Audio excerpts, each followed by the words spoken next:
पिछले कुछ दिनों से आपको भी सुनने को मिल रहा होगा कि सूडान में सिचुएशन काफी बिगड़ गई है। वहां पर आर्मी और वहां की मेन पैरामिलिट्री फोर्स RSF यानी रैपिड सपोर्ट फोर्सेस के बीच पावर को लेकर आपस में फाइट चल रही है। एक पावर स्ट्रगल चल रहा है। आपकी जानकारी के लिए बता दूं कि साल 2021 में सूडान की सेना ने अपने देश में सैन्य तख्ता पलट कर दिया था और सारी पावर्स अपने हाथ में ले ली थी। साल 2021 से ही सूडान के अंदर मिलिट्री रेजिम था। आर्मी और पैरामिलिट्री फोर्सेस एक साथ मिलकर रूल कर रही थी, आपस में पावर शेयर कर रही थी। अब हुआ क्या कि सूडान के अंदर जो भी गोल्ड माइंस थी, जो भी सूडान के कई सारे इकोनॉमिक एसेट्स थे जिनसे उनकी कमाई होती थी, उसके ऊपर सूडान की पैरामिलिट्री फोर्स RSF ज्यादा कमांड और ज्यादा कंट्रोल चाहती थी, यानी कमाई का ज्यादा शेयर उनको मिले।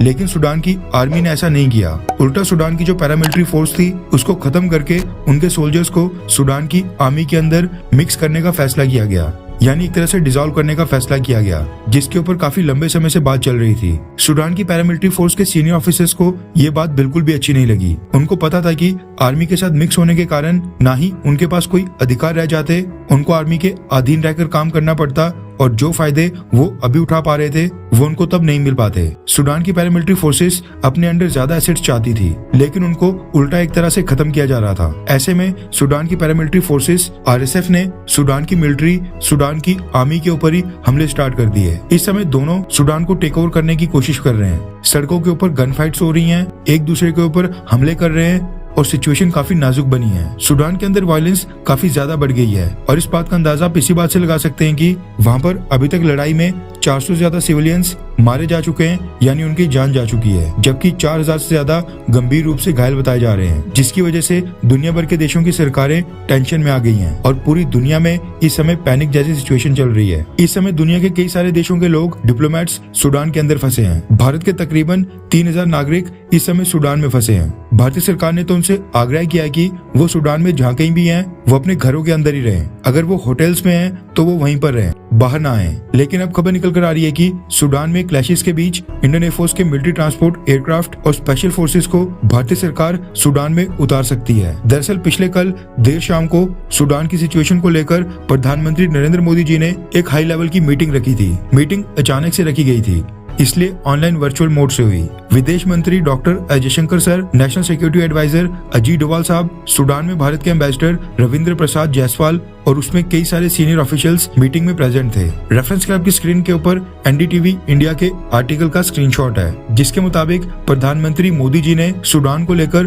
कंटीजेंसी प्लान्स बनाने के आदेश दे दिए हैं। अब इस चीज की स्ट्रेटेजी बनाई जा रही है कि सूडान से भारत के सिटीजन्स को कैसे इवैक्यूएट करके वापस लाया जाए। उनके लिए सूडान में पिकअप पॉइंट क्या होगा, उनको कहां से पिक किया जाएगा, वो एयरपोर्ट तक कैसे पहुंचेंगे और उनको इवैक्यूएट करने के लिए मिलिट्री ट्रांसपोर्ट एयरक्राफ्ट भेजना ठीक रहेगा या फिर सिविलियन एयरलाइन के प्लेन को हायर करना ठीक रहेगा। इन सब की प्लानिंग की जा रही है। अगर जरूरत पड़ी तो भारतीय सरकार सिक्योरिटी फोर्सेस या फिर स्पेशल फोर्सेस को भी डिप्लॉय कर सकती है। उनको कैसे डिप्लॉय करना है और कहां पर डिप्लॉय करना है, इसका भी प्लान इस समय पूरी तरह से तैयार किया जा रहा है, जिसके आदेश प्रधानमंत्री मोदी ने दे दिए थे। अब इस मीटिंग के बाद इंडियन एयरफोर्स को अचानक से किसी भी वक्त सूडान के लिए रवाना किया जा सकता है। प्लान तैयार होने के बाद वो प्रधानमंत्री मोदी के पास जाएगा और अप्रूवल मिलते ही अचानक से इवैक्यूएशन प्रोसेस सूडान में स्टार्ट हो जाएगा। मसला ये है कि सूडान का जो मेन इंटरनेशनल एयरपोर्ट है, वहाँ पर भी सूडान आर्मी और सूडान की पैरामिलिट्री फोर्सेस यानी RSF ये दोनों आपस में लड़ रहे हैं। ये दोनों ही पार्टीज इंटरनेशनल एयरपोर्ट को अपने कब्जे में लेने की कोशिश कर रही हैं, क्योंकि जिसके पास भी इंटरनेशनल एयरपोर्ट होगा